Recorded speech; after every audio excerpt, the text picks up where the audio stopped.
احنا بنتكلم عن المطالب الوطني هقولها، بس قبل ما اقولها عايز اقول انه احنا بنتكلم عن جديه الحوار وشكل الحوار، هو شكلي ولا موضوعي ولا لا هو شكلي، لكن مضطرين نتعامل معاه. شكلي ليه؟ لان انا عندي من وقت الاعلان او الدعوه للحوار الوطني انا عندي ما وصلني كعضو مجلس في 4 من الزملاء المحبوسين النقابيين. تمام.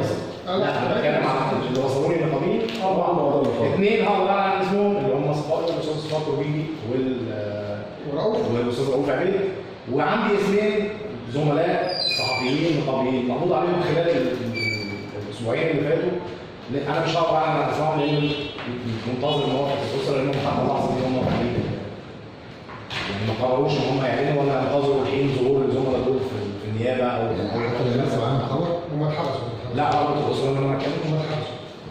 هم محبوسين بس رابطه الاسره انا ما اتكلمش عنهم حتى هذه اللحظه. فعندي 4 من الزملاء اعضاء نقابه محبوسين. عندي ناس خرجت، كان عندي 4 دخلوا. مبسوط بالناس اللي خرجت. المواصلات في حد خرج، في حد دخل. هيطول الحبس كده بالظبط. تبقى مؤشر. المطالب ودي اللي احنا قلناها للزملاء اللي 200 زميل قدموها واللي انا قدمتها انا وزمايلي في المجلس بشكل رسمي هم 3 حاجات. المحور الاولاني مرتبط بالاثنين اللي بعده، محور تشريعي وقانوني وهو مرتبط بالحريه التأمين اللي هو المحور الاقتصادي والاجتماعي اللي مرتبط بظروف الصحفيين، ومحور الحريه اللي هو مش بس مرتبط بالصحافه، هو مرتبط بالمجتمع بشكل عام. بس انا بس عايز اوضح حاجه عشان ما تبقاش ملتبسه. انا لما بتكلم عن جمعيه عموميه انا بتكلم عن جمهور النقابه، هو تعبير مش متعلق بحاجه يعني لا طابع اجراء قانوني متعلق بدعوه الجمعيه العموميه للاجتماع. ده معروف يعني في ازمه قانون 93 سنه 95 دعيناها بجهد واجراءات. 2006 احنا دعينا الجمعيه العموميه العاديه في الاجتماع الثاني واجتمعت عشان موضوع الأجور وعشان موضوع إلغاء الحبس لما مبارك عمل الوعد في 2004 وبعدين موضوع نام، فعملنا جمعيه عموميه في 2006 واكتملت بالربع بالفعل. ده موضوع مفهوم، لكن بشكل عام لما بقول الجمعيه العموميه بقول على حاله حضور الجمهور. يعني ما بقصدش انه دعوه الجمعيه العموميه هات لو انت هات الجمعيه العموميه ايه هات الجمعيه العموميه يعني هات الجمعيه العموميه مش ده كلام مش معنى. الحاجه الثانيه اللي عايز اوضحها يا محمود، لما بتكلم عن 4 انا بتكلم عن 4 مختلفين، لكن بتكلم على انه لا يمكن داخل مجلس نقابه متنوع المؤسسات والاجيال والافكار وبتاع ان ال4 دول يبقوا جايين من تيار فكري معين او تيار سياسي معين. لا يعني احنا كنا في مجلس نقابه انا صلاح عبد المقصود رجاء المرغني مش عارف محمد عبد الدوق يعني كل 4 من 4 حتت. لكن احنا كنا نعلم تماما ان احنا في مواجهه كتله ثابته طول الوقت، وليس امامنا رغم اختلافنا الجذري واحد جاي من المكتب الارشاد بيقول له تعليمات، واحد جاي مش عارف منين، واحد جاي منين، ان احنا نحافظ على الحد الادنى اللي بيننا وندخل اجتماعاتنا ننسق بالمشتركات اللي بيننا عشان نتحول الى ما اسميه الكتله الصلبه. لكن فكره الاستسلام ان انا دماغ وده دماغ وده دماغ وده دماغ دي استسهال في العمل النقابي. يعني احنا ما كناش بننسق مع بعض، لكن بياخد مني جهد او من اي حد بياخد جهد. رجاء المرغني تركيبه غير تماما خالص واخد بالك، لكن انا كنت ببذل جهد ان انا احافظ على العلاقه، لان انا عارف ان انا في وقت معين لو خسرت رجائي دلوقتي حاجه في موقف معين هلاقي رجائي مش هنلاقي بعض، مش هنلاقي بعض يعني بغض النظر بقى مش هنلاقي بعض. يعني انتم بيحصل حاجات انا بعتبرها جديده في العمل النقابي، ان انتم في مواقف معينه مفصليه ما بتلاقوش غير نفسكم فبتاخدوا موقف بعدها ب3 4 يومين 3 يحصل حاجه ثانيه فتلاقي ايه كله زي الموقف الاخير اللي حصل ده او قبليه، فتلاقي كل واحد هيحصل حاجه مثلا متعلقه بالتطبيع فتلاقي تتكلموا بعض. ما هو طول الوقت انتوا لازم تتصرفوا الرؤيه. يعني انا مثلا انا واخد عليكم ايه؟ انا واخد عليكم ان انتوا مثلا هم ما بيدروش ان انتوا ان انتوا رفضتوا، يعني خدتوا الموقف الاصعب ان انتوا ترفضوا اللي تبقوا داخل اللجان، ان انتوا ترفعوا دعوه قضائيه يعني فيها لا بصراحه لجان المجلس داخل المجلس، ورفعتوا دعوه على موضوع الانتخابات وبتاع وكده وما اعرفش كده. ده كان يعني دي المواقف الاصعب. هو ده كان لكن عشان لكن الموقف اولاني ايا كان ما هو مش دي مساله ده لو حصل تنظيم وفشل. لا طبعا لا عايز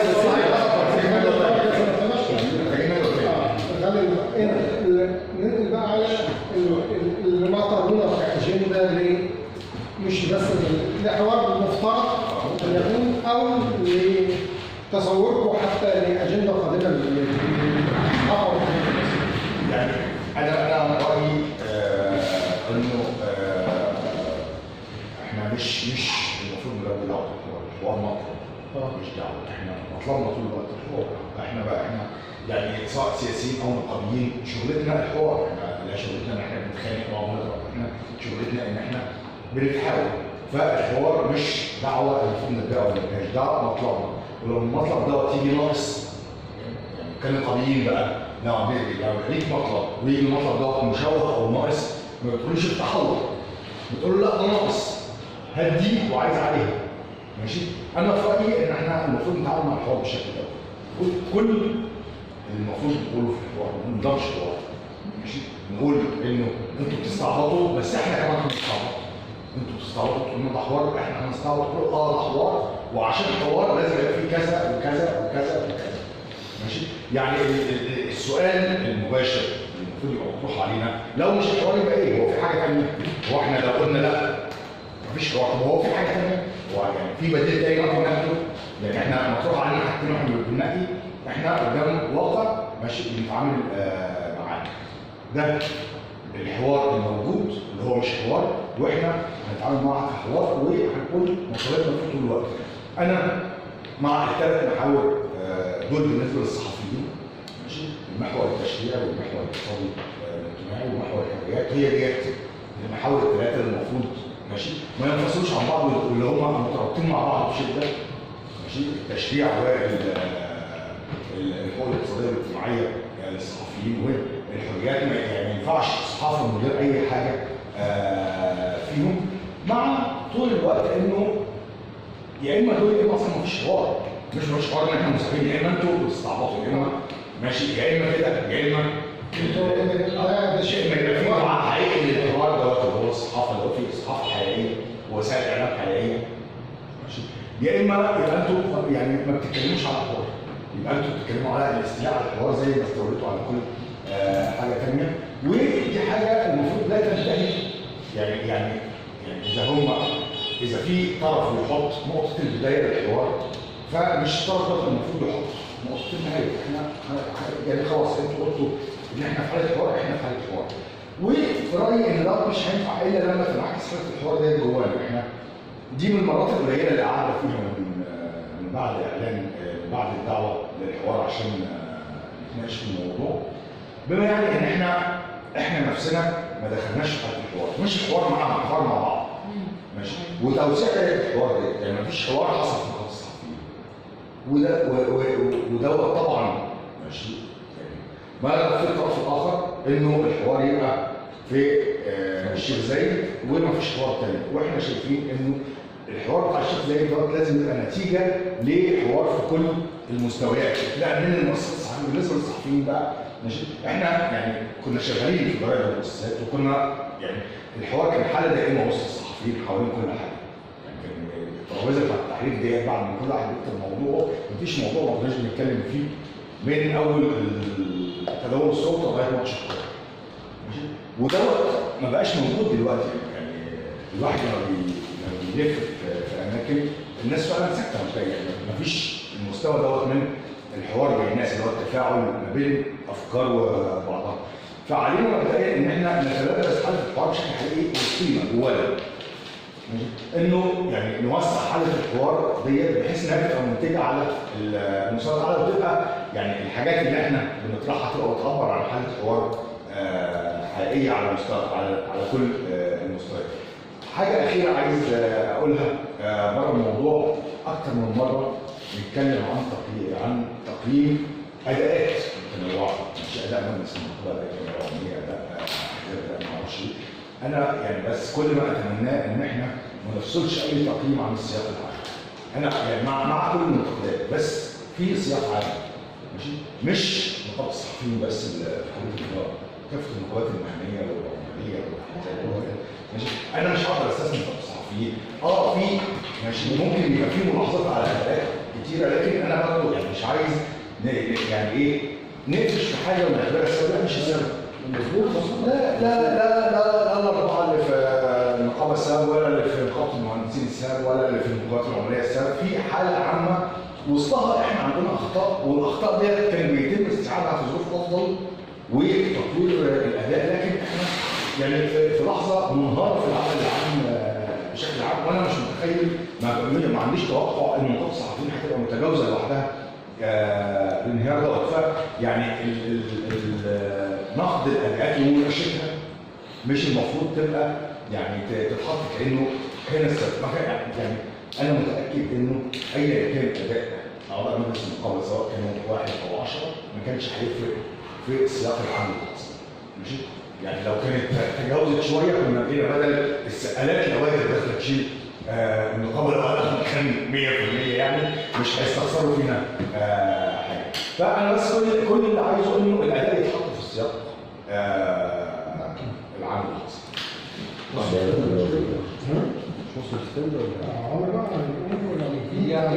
يعني تقريبا النقيب قاله مصطفى ومحمود انا متفق معاه، بس عايز يعني ايه اختصار، يعني عايزين نقول كلام مختصر.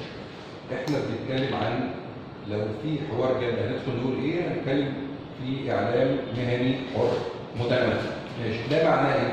حاجه احنا عندنا نص في الدستور اللي هو الماده 71. يعني ده الكلام المنسوخ، عشان نبقى بنتكلم في كلام منسوخ ما نتكلمش كلام في العام.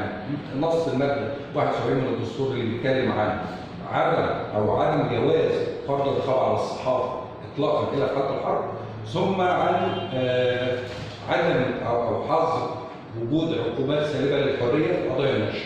احنا بنتكلم عن ماده موجوده، لو الماده دي اتطبقت من الدستور اتطبقت في القوانين بشكل جيد، احنا قصاد قوانين جيده. احنا بنتكلم ببساطه، احنا عايزين نغير التشريعات اللي هم القانونين، هم اثنين مش كده مش ثلاثه. خرجوا سنه 2018 لا 2 179 و 180. لا احنا بنتكلم عن المؤسسات الصحفيه يعني 179 اللي هو الهيئه الوطنيه للصحافه، و 880 اللي هو الصحافه ماشي كده. فاحنا بنتكلم عن القانونين دول، احنا عايزين نعدل القانونين دول بما يعني يتناسب مع المبدا 71 من الدستور اللي هي بتوع الاعلام مسؤول. ماشي. هو القانون على فكره مش صحفي اعلام، القانون مش القانون مش بس الصحافه، قانون الاعلام قانون تنظيم والقوانين اللي بتصنع الصحافه كل الصحافه ماشي. يعني لو ده كمان في تشريعات مقيده اصلا في قانون الاتصالات وفي قانون الارهاب وفي قانون التدرج. بالمعنى انا اللي اقصده ان احنا بنتكلم عن الحريات الصحفيه والاعلاميه، مش بنتكلم عن حريه عرفيه. يعني حتى زمن حسني مبارك اللي احنا بنقول كان فيها هوامش حريات متسعه، كانت الحريه دي حريه عرفيه، يعني مش بيضمنها اي قوانين، القوانين كانت استبداديه وقمعيه وكل شيء. لكن احنا بنتكلم دلوقتي عشان الحوار ده يبقى جاد، يبقى لازم ضمان الحريات دي يبقى بنصوص مكتوبه.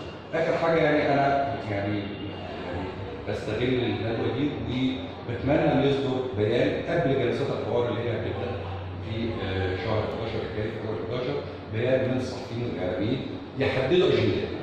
احنا عايزين ايه من هذا الحوار؟ كلنا يعني نتفق على رؤيه موحده متماسكه بتمثل الصحافه والاعلام وغيره، ويبقى بيان موقعين عليه كلنا وموجه للناس اللي هتحاول باسمنا اللي احنا للاسف مش عارفين هم مين اصلا. انا اقول كلمه بس اخيره. انا اتمنى على الاستاذ محمود، واتمنى ان هو ينجح في مهمته الصعبه في تشكيل اللجنه دي او تفعيلها. لا انصحك خلاص. ليه؟ مش انصحك. ما دي كانت فرصه احنا ما نسحبش قال بيان لا ما هو ما لا صحش مش الحوار. نحاول نخليها لجنه فعليه، وهي اللي تعمل الكلام اللي بنقول عليه يعني. يعني تحط المبادئ لجنة فيها أغلبية الكلام اللي انت قلته دي لجنه مجلس النقابه مش في الحوار. يعني هي اللجنه دي مش ممكن تستدعي زي ما بيقول الاستاذ يحيى بعض الناس هم مجموعه من يعني القانونيين اللي هم محمود كان الورده بتاعتهم يعني حط له كده يعني. هو شال ورد من البدله فالبدله هو طيب الامل بقى ان نعمل بقى تاني زي زمان صحفيين بقى الناس اللي يعني عشان استطيع تجمع الناس حوالين الموضوع وتجمع ورقه، تكتب ورقه، تجمع بيانات، في اليات كتير ممكن تبلور فيها وجهه نظر الناس. ده اللي عايز نتكلم فيه بقى في قصه الطور. اسمع عايز تقول حاجه؟ هي يعني قلت كل ده في الاخر. بس عايزه اقول حاجه بقى بالنسبه للطرف الثاني في الحوار او المفترض الموجود. لا الطرف الثاني اللي هو احنا يعني او ممثلين، مش قادره اقول احنا الصراحه لان الحوار مش واصل للشارع اصلا، اللي هم التحالف الاحزاب وبعضهم معانا الى حد ما بنتفق في بعض الاهداف. يعني انا بقول انه اللحظه دي لحظه ان انت اما تبقى محلل للسلطه تغسل وجهها يعني زي ما بيقولوا، واما تبقى بتسجل موقف للتاريخ. يعني انا موافقه جدا على اللي قاله الاستاذ مصطفى الحقيقه، انه احنا مش هنقول لهم لا خدوا الحوار وامشوا او استولوا عليه، بس هم بيستولوا عليه فعلا. فاحنا دورنا هنا ان النخب تنزل بيانات اول باول اللي هي حاضره الاجتماع ده، الحركه المدنيه او غيره، وتقول فيه بشكل واضح والله بيحصل كذا كذا والسلطه بتحاول تستولي على الحوار واحنا مصممين ومتمسكين بمواقفنا وبمطالبنا اللي هي 1 2 3. فده المفروض يحصل بشكل دولي وبشكل واضح. لو السلطه ما عندهاش حد الشفافيه، فالنخب لازم تعرف ان هي لازم تتوجه بالحوار للشارع مش للسلطه زي ما هي بتعمل طول الوقت هي بتتوجه بالحوار للسلطه وبتشكرها وبتعمل بتاخد مواقف جزئيه، بس مش المواقف اللي تسجل في التاريخ اكتر منها المواقف اللي بتحلل موقف السلطه في ازمتها اللي الاستاذ مصطفى قاله، في ازمتها الشديده. احنا ما بنستغلش ازمتها دي وللاسف اخطائنا كبيره. انا عارفه ان في قمع وفي حصار للطيارات وللحريات وكل ده، بس ما دام انت اشتبكت وقعدت على ترابيزه واحده فلازم تبقى جاي بخريطتك وجاي بمعاييرك وجاي بموضوعك او لا شيء. انا اشكركم جدا. انا بس ممكن اقترح ماشي. هو النقيب ممكن يلعب مش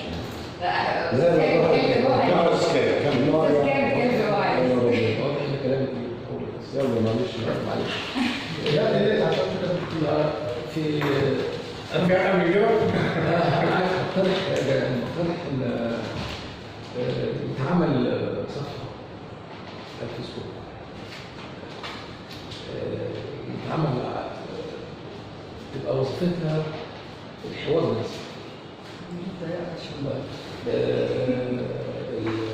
بيسموها تحطها فيها شويه لا مسكين كامل مثلا بيعمل الصفحه. هو فعليا في صفحات لا ادمن يبقى طرح فيها. هقول لحضرتك فعليا في صفحات باسم خاصه فينا عاملينها زملاء من الجماعه كل ما يخص. لا انا بقول حاجه عاملينها زملاء لنفس الفكره اللي حضرتك بتقولها بعيدا عن الحوار. عارفها بتتعمل 90% مما يدور فيها هي مطالب برضه. خلي بالك لا انا اقصد ان كان في تجارب سابقه كده في مراحل في تاريخ الصحفيين والنقابه اللي اتعملت فيها دوريه الصحفيين مثلا الصحفيون كان موضوع وكان ماسكها الاستاذ صالح حسن زي ما فكرتني. يتعمل حاجه للحوار حوالين قضايا الصحفيين اتضح فيها سموها هيئه برج صحفي، سموها حوار بين الصحفيين، وانا برشح بيها ليها الاستاذ محمود كامل. لا في لجنه ثقافيه ماسكاها زميلتنا اسمها يعني يديرها ويوجه الدعوه، لان الصحفيين يطرحوا فيها اراء في القضايا اللي تهمهم. وبعدين انا كمان ليا رجاء بسيط يعني اعمالا او محاوله كسر الطابع المشخصن اللي موجود في النقابه، وانه النقيب مهما كان اسمه ده هو النقابه وهو المجلس. يعني يا ريت لما يبقى في اي مخاطبات سواء بيانات بيتجمع عليها توقعات او كذا او غيرها توجه للمجلس، بلاش توجه للشخص النقيب يعني. بتكلم بصفه عامه. لا بتوجه للاثنين. بتوجه للمجلس. هو نقيب الصحفيين حتى مش مزاج على مش عليه. نفك الشخصيه شويه.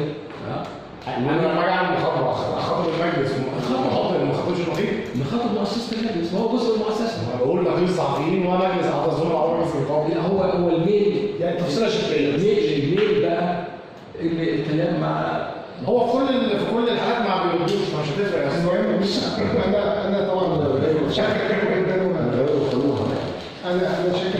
احنا عايزينك انت تقول لنا الحاجات اللي انت كنتش بعد التفصيل على بالك. لا انا شاكر لكم جدا طبعا، وانا اتمنى ان هي الندوه تكون فتحت.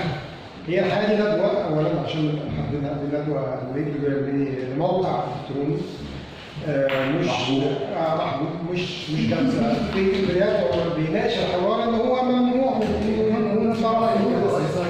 ودي المفارقه الرئيسيه اللي هي كاشفه عن الوضع اللي فيه. الجزء الثاني انا اتمنى تكون الندوه دي هي بدايه لحوار نقابي بقى، ده حدوته ثانيه، ده خير مش ما يعبرش عنه في مكان واحد.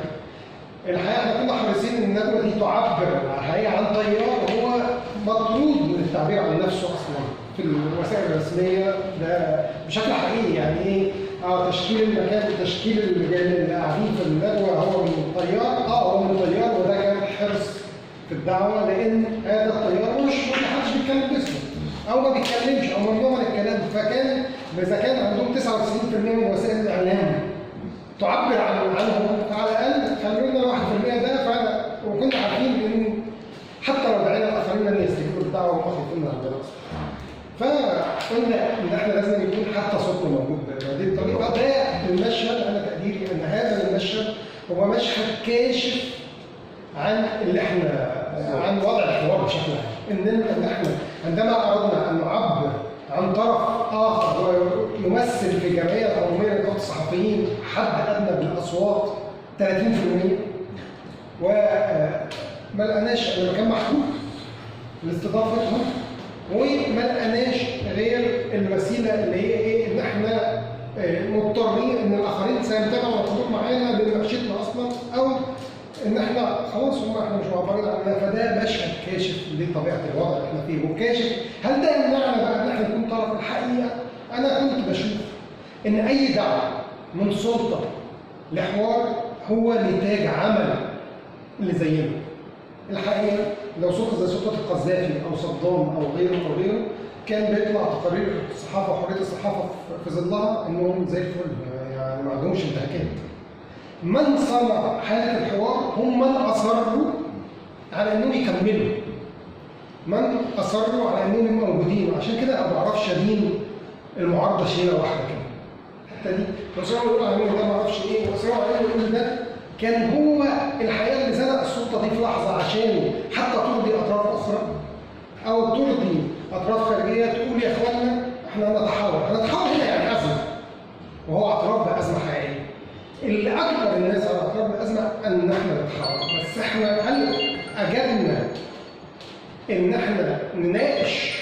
هل اجدنا مناقشه ده او استغلال الظرف ده؟ انا اظن ان انا لما جيت استغلال الظرف ده بس بعد ليه؟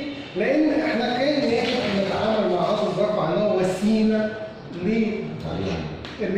لاعداد اجندتنا للكلام. ليه؟ احنا كنا مثبتين في سلطه ثبتتنا في الارض مسمار، وفجاه قالت لنا اجروا في المكان. خلاص انا جاي في المكان ده كان ممكن يتحول الى تعبير حقيقي عننا اننا بنحط اجندتنا. بنحط مطالبنا، بنقول لا احنا اللي عملنا الظرف ده بطريقتنا، بننشئ ادواتنا ووسائلنا المختلفه عشان التعبير عن انفسنا. ده جزء بنضع المطالب وبنزنقها في المطالب دي. انا حتى هنا طرف البحث عن شرعيه السلطه اللي هي خلاص اصلا بالمفهوم القانوني العام وبالمفهوم السياسي العام وبالمفهوم الدولي، هي خلاص مكتسباها لاسباب متعدده وخلاص هي امر واقع، حتى بالامر الواقع مكتسب. انا كان هو الازمه هنا ان اشتبك مع هذه السلطه لاكشف مدى سوء الواقع اللي احنا فيه، او لخلق مساحات ولو مساحه نصف سنتي للحركه في المجتمع.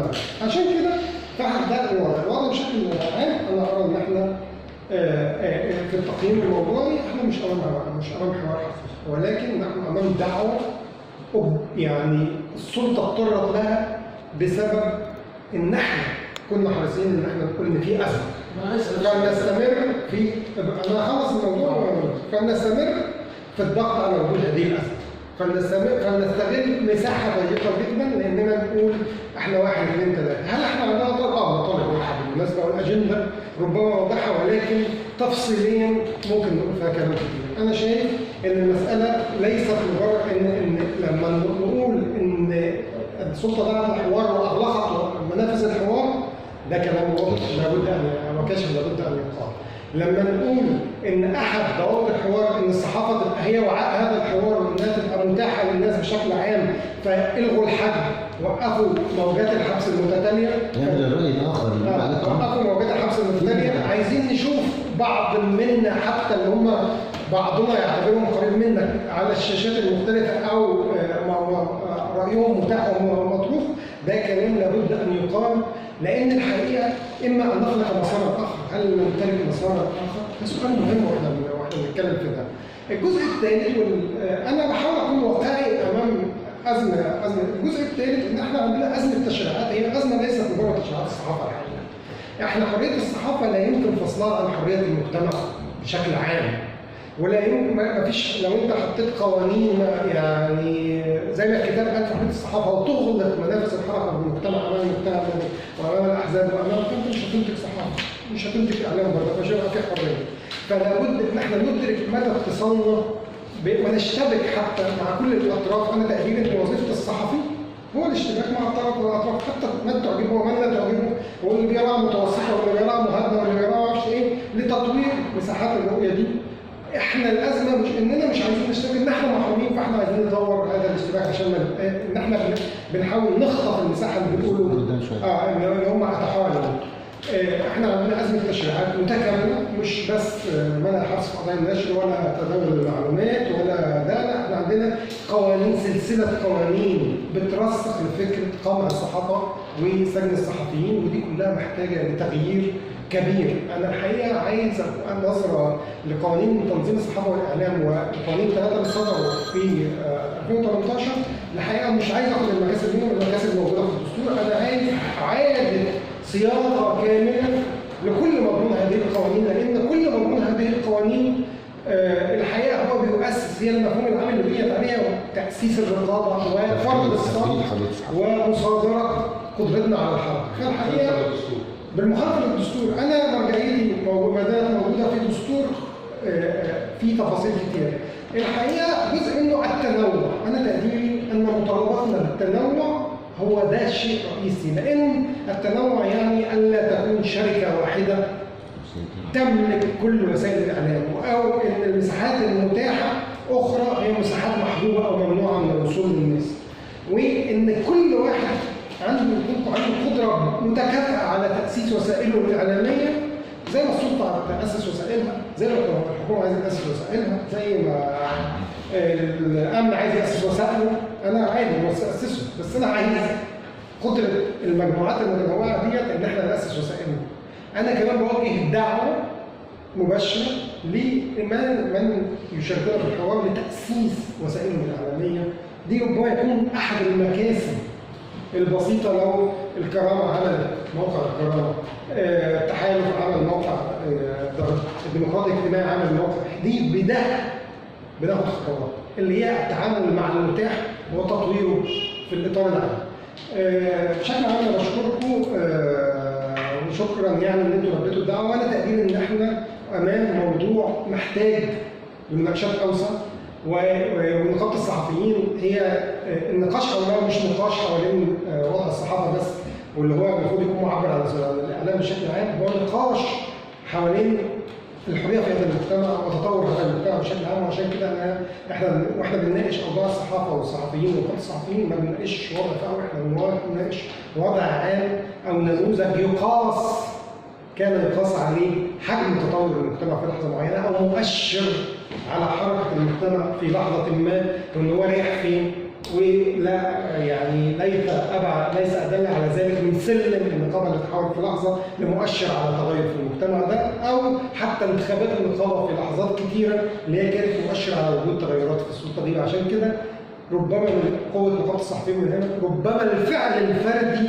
اللي انا مصر عليه داخل نقابه الصحفيين يظل مهم جدا جدا جدا. ده ليس تحميل لاطراف الداخل وليس تحميل بس ده محاوله بسرعه لاننا نخطو خطوه ولو في اطار المبادئ. شكرا جزيلا ليكم. ولو بس كلمه مع